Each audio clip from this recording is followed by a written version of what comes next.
안녕하십니까, 이스트뷰입니다. 참으로 오랜만에 업로드 하게 되는데요. 오늘은 성경 번역은 아니고 평소에 하고 싶었던 말을 하나 하도록 하겠습니다. 요즘 여기저기서 성경을 제대로 알자, 또는 성경의 본질로 돌아가자, 이런 말들을 많이 듣게 됩니다. 성경을 공부해서 성경을 제대로 아는 것, 그리고 성경을 제대로 알아서 성경의 본질로 돌아가는 것, 그런 건 매우 중요한 일입니다. 그런데 이런 말만 할 것이 아니라 먼저 우리가 고민하고 좀 생각해 봐야 하는 것이 있다라고 하는 것이죠. 가장 첫 번째로 고려해 봐야 하는 것은 성경의 본질로 돌아가는 데 있어서, 그렇다면 성경을 어떻게 제대로 공부할 것인가 하는 것입니다. 성경을 제대로 알자, 또는 성경의 본질로 돌아가자, 이런 말을 많이 하시는 분들은 아마 지금 성경을 다시 잘 읽어보자, 그런 생각으로 이런 말씀들을 하시는 것 같습니다. 그런데 문제는 지금 우리가 읽는 이 성경들은 제대로 번역이 되지 않았다라고 하는 것이죠. 오역이 엄청나게 많습니다. 이렇게 오역이 많은 이런 성경을 가지고 어떻게 성경을 제대로 읽고, 또 어떻게 제대로 성경을 알아가지고 다시 성경의 본질로 돌아가겠다, 이런 이야기를 하는 걸까요? 예를 들어서 우리 개신교, 이 개혁교회의 핵심 성경 구절인 오직 의인은 믿음으로 말미암아 살리라 라는 이 로마서 1장 17절만 해도 오역입니다. 자세한 설명은 나중에 하겠지만 한 가지만 말해 본다면, 우리가 보는 이 우리말 성경에서는 이 전치사 단어 하나가 잘못 번역되었습니다. 그 잘못된 헬라어 이 단어는 에크라는 단어인데요. 이 에크라는 전치사의 뜻은 안에서 밖으로, 또 무엇으로부터, 그런 뜻을 가지고 있습니다. 그런데 이 단어를 우리가 보는 이 우리말 성경에는 말미암아로 번역이 되어 있습니다. 이 말미암다 라고 하는 이 단어를 국어사전에서 찾아보면 이 원인이나 근거가 되다, 원인을 삼아 생기다, 혹은 무엇을 지나서 가다 라는 뜻을 가지고 있는 단어입니다. 이 말미암다라고 하는 이 단어는 좀 옛날에 사용하던 옛날 말이기 때문에 이 오늘날 자주 쓰는 단어로 다시 표현을 해보면 두 가지 의미가 있는데요. 원인이나 근거가 되거나 또 원인을 삼아 생기다 라고 하는 의미의 무엇 때문에 라고 표현해 볼 수 있고요. 그리고 다른 한 가지는 이 무엇을 지나서 가다 라고 하는 의미의 무엇을 통하여 라고 표현해 볼 수가 있습니다. 이 말미암다에 이렇게 이 뭐뭐 때문에, 아니면 무엇을 통하여 라고 하는 두 가지 의미가 들어있는 것은 이게 분화가 되지 않은 옛날 말이기 때문에 그렇습니다. 아무튼 헬라어 전치사 에크는 전혀 말미암다, 즉 뭐뭐 때문에, 혹은 무엇을 통하여 라는 의미가 전혀 아닙니다. 그래서 에크의 본래 뜻인 안에서 밖으로, 또 무엇으로부터 라고 하는 이 의미를 살려서 직역해 보면은 믿음으로부터 라고 이 번역을 할 수 있습니다. 그래서 이렇게 번역을 해서 이 문장을 좀 직역을 해보면, 믿음으로부터 난 의로운 자라야 살 것이다 라고 할 수가 있습니다. 그러니까 지금까지 우리가 생각했던 이 교회 다니면 다 믿는 자라고 생각을 하고, 믿는 자는 믿으니까 의인이라는 생각에서 교회만 다니면 모두 구원받는다, 천국에 들어간다, 이렇게 생각을 하게 만들었던 이 어마무시한 구절이 된 것입니다.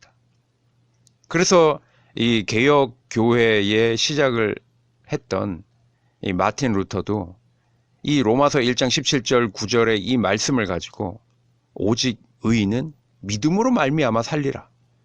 그래서 입술로만 고백하고 믿음만 고백하면 다 구원받는다. 이렇게 해석을 했던 겁니다.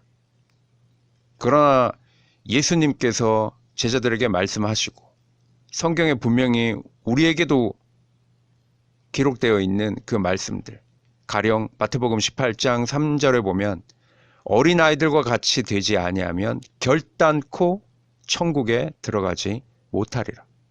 마태복음 5 같은 구절에는 너희 의가 서기관과 바리새인보다 더 낫지 못하면 결코 천국에 들어가지 못하리라 등등.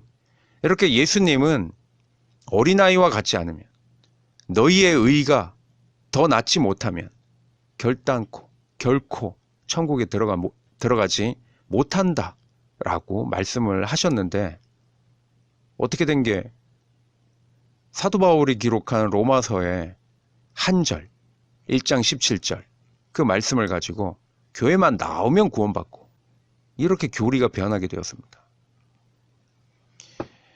이렇게 해가지고 성경으로 돌아가자, 성경의 본질로 돌아가자, 뭐 초대교회로 돌아가자, 이러고 있는 겁니다. 이게 현재 기독교의 모습입니다. 대체 어디로 돌아가겠다는 겁니까? 성경을 제대로 알고 성경으로 돌아가려면 기독교 경전인 성경부터 제대로 번역을 해야 하지 않겠습니까? 성경은 기독교의 경전입니다. 경전의 사전적인 의미는 종교의 교리를 적은 책입니다. 성경은 우리로 하여금 성경에서 말씀하는 올바른 삶을 따라 살아가도록 하는 책입니다. 기독교인들은 이것을 하나님의 말씀이라고 고백하고, 그 하나님의 말씀은 그 사람들의 살아가는 그 삶의 방향을 제시해주는 말씀인 것입니다. 하지만 오늘날 그 성경이 이렇게 오역되고 잘못 번역이 된 것들이 많이 있어서 제대로 된 삶의 방향을 제시해 줄 수가 있겠습니까? 바로 여기에 이 신학자들이나 저와 같은 이 목회자들의 책임이 엄중한 것입니다. 게으르고 무지하게 지금까지 성경에 대해 제대로 번역하지도 않고 제대로 공부하지 않은 죄가 바로 여기에 있는 것입니다. 그런데 문제는 또 하나가 더 있습니다. 이미 기독교는 조직이 너무나도 중요한 종교가 되어버렸습니다. 그래서 교회는 목사나 장로를 중심으로 하는 조직 체계가 너무나도 막강합니다. 이러한 현실 속에서 성경을 제대로 번역해서 성경 공부를 해보면 지금의 교회 조직은 예수님의 말씀처럼 돌 위에 돌 하나 남기지 않고 무너져야 할 유대교의 성전처럼 오늘날 교회가 그렇게 무너지게 될 수밖에 없습니다. 그리고 그렇게 되어야 합니다. 예수님의 가르침은 조직을 만드는 것이 아니었습니다. 더구나 오늘날처럼 목사나 장로를 중심으로 하는 교회 조직은 더더군다나 아닙니다. 오늘날의 교회 조직은 성경에서 말씀하는 사랑 공동체나 신앙 공동체가 아닌 일반 기업이나 회사와 같은 이익 공동체로 변질되어 있습니다.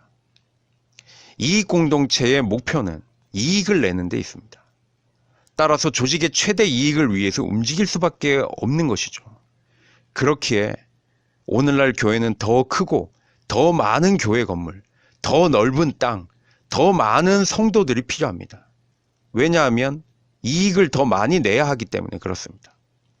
그리고 이 많은 이익을 내는데 이 이익을 지키기 위해서 세습도 필요하게 되는 것이죠.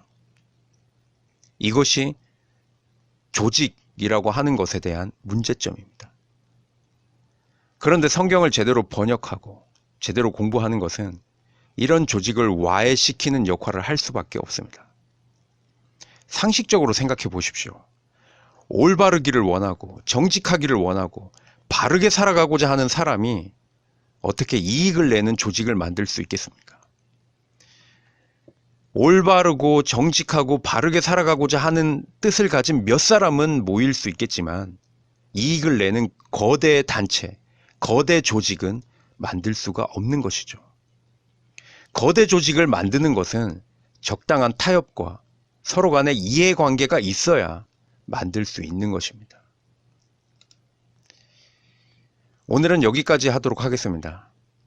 성경을 제대로 번역하고 알고 깨달아서 이제는 기독교인이 되기보다는 이 세상을 올바로 살아가는 사람다운 사람이 되었으면 좋겠습니다. 감사합니다.